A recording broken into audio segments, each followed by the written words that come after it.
Where's everybody at? Oh, this is from home day? Okay. All right. David, you ready? Sure. Morning. Good morning. Can you update us with where Zack Martin is at the concussion protocol, and do you have a better feel on whether or not he'll be able to play on Sunday? Yeah, I mean, unless something changes here in the next 24 hours, I don't see Zach participating. So I think we all recognize with it being a Monday night game, it was going to be a challenge. So, but he's still not through the protocol. Can you talk a little bit more? Will McGovern go in for him there and get his first start, and just how you felt he responded last week and what he's done this week in practice? Connor McGovern, I thought he did a nice job going in there, and saw some things early. Had the one pressure, a tough pressure there by Bubba Baker, but he's having a good week of practice, and this is his opportunity. And you look at what he went through last year, and I think he's progressed each and every week. So if it ends up being Connor, he will be ready to go. Yesterday, Jalen Smith called this a must-win game. Next two games must-win. What's been the mood of the team, and how practice has been this week after a little controversy early in the week? Well, first of all, there wasn't a controversy. That was external. Secondly, I like the last two Thursday practices because, in my view, they're chippy, and that's what they need to be. So as we continue to keep the Thursday practice real, and so I thought the defense clearly practiced better than the offense yesterday. But it's been a good week of preparation so far. Is there a sense of urgency? Do y'all see this as a must-win? Oh, I think we're all stating the obvious. Everybody understands what our record is and the way our division looks. So, yeah, these are games that we definitely are very of high importance. But frankly, our focus is to go out and play the best game that we're capable of playing, and then the result will be what it needs to be.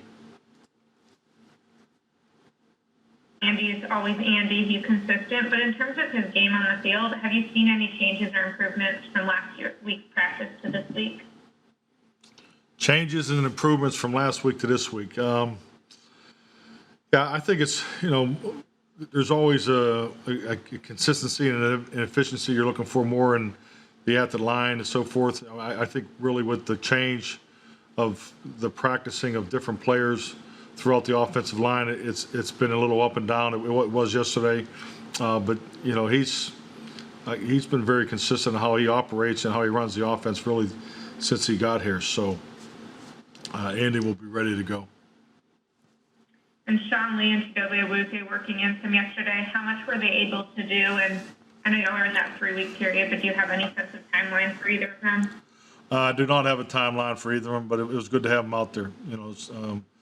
Obviously, always respected Sean Lee from afar and his pure instincts of where the ball's going on every play, and that was evident the first snap that he was in the team drill. So it was good to have both those guys out there. Mike, you talked to us before about offensive line continuity being a big part of successful offenses. Clearly, you've not had that this year. Have you ever experienced anything like this with that group in particular? And what's the biggest hurdle that you have to overcome from a coaching perspective to make sure 5 guys who don't have much time see things the same way?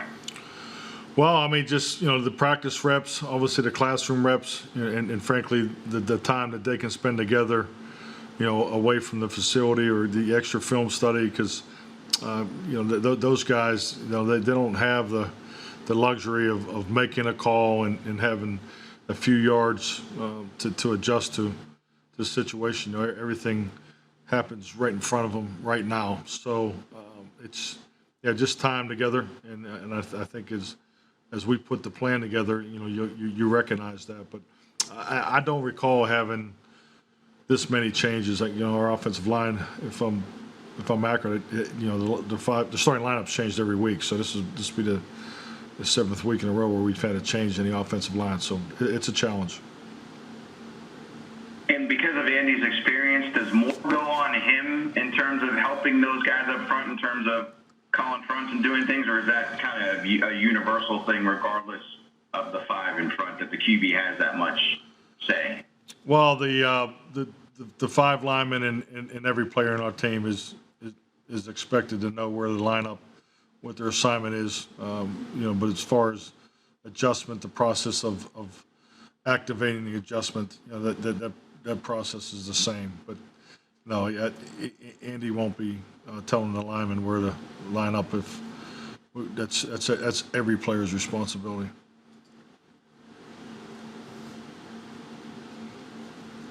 Skyler? Sorry. Go ahead. Are we gone? Yeah.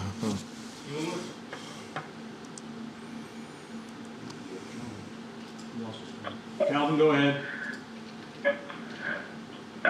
Mike, you talked about you had some really good practices on the back end of the week. How can you get that to transfer into the game in terms of having a much better start? I mean, that's the beauty of our game. I mean, it's the preparation that you go through the week and the application to Sunday. So, we all practice and prepare for a 60-plus minute game if needed. But no, that's I think it's definitely a focus of ours. I think just the way we practice, the things that we do, physiologically and mentally and emotionally. What we tried to emphasize it gives our guys that opportunity. But yeah, it's football. You got to apply your week's preparation to Sunday, and it's obviously something we need to learn from our past experiences and get it started Sunday in Washington. How has Cam and Greg looked this week in practice? You haven't had Cam until the last 2 or 3 weeks or so. How's he look? Him and the young kid Greg.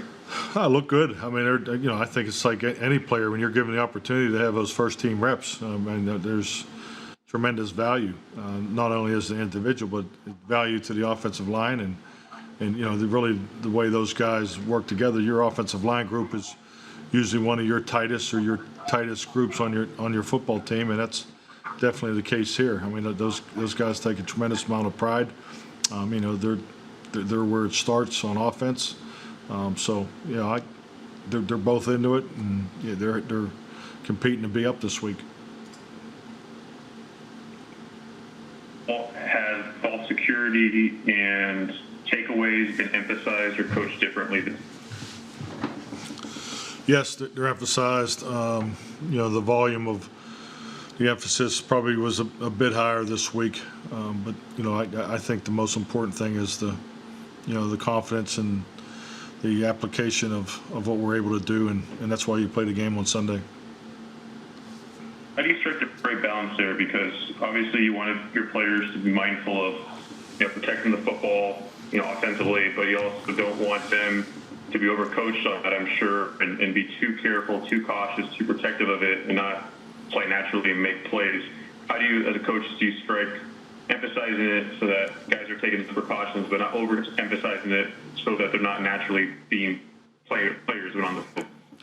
I mean, that's a big part of your job. I mean, how you plan, what's emphasized in each team meeting, every offense, defense, and special teams meeting, and how it's filtered down into the position meetings. So, if anything, we would probably be leaning towards, being overcoached in the area of ball security. So that's something that I'm conscious of, and I think it goes back really. Your question is the answer. You have to, make sure you stay on top of it. It's drilled, physically. There's time committed to it. Obviously, mentally, it's discussed. It's there's video and training methods that we use to keep enhancing the importance of it. But at the end of the day, it just comes down to the confidence of the individual with the football and the confidence of the individual trying to take the football away. Fuller has had 4 interceptions in the last 3 games. When you look at how effective Washington's front line has been in creating pressure, along with the production of their secondary and takeaways, what challenges does that present to the offense, and how aware do you have to be of where Fuller is at in coverage? I think it's like anything. You put together a plan. There's a scheme. How you line different players up, what you're trying to do attack. Obviously, we understand where each defensive player lines up, their strengths and weaknesses as how we view them, and you go play. And that's really what it comes down to. This should be the last one. Mike, since I know you love telling us you're 48 early, do you anticipate Randy Gregory being on that? And what have you seen from him in practice that you believe if he is up, that he can help you with your pass rush?